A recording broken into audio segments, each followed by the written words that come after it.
So guys, andito kami ngayon sa kubo namin. Tinanggal namin ng rubber. Kasi ilang piraso naman to.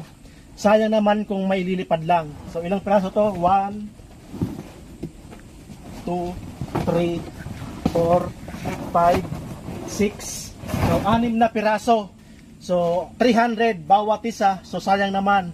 So ito na lang maiwan natin ng skeleton. At least to mabibit-bit natin, mapapakinabangan pa to sa susunod. Kung halimbawa di masira ang aming kubo, babalik namin ang rubber para meron ulit po kami dito kubo na pagpapahingahan po namin. Every time na mag-budol fight kami o magbablog, at least meron kami dito ulit na pahingahan. So yung mga tanim namin, sayang, sana di matuloy ang bagyong Opong.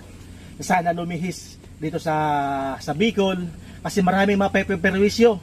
Tulad guys, ditong mga bukid dito, tingnan nyo. Yan. Ako sa Bicol, nagsusuwak na. Kawawa naman ang mga magsasaka natin.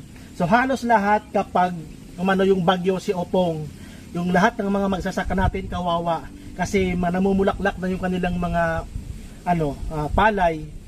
Kapag naano ng hangin yan, naano pa ng tubig, wala. Zero balance na naman ang ating mga magsasaka.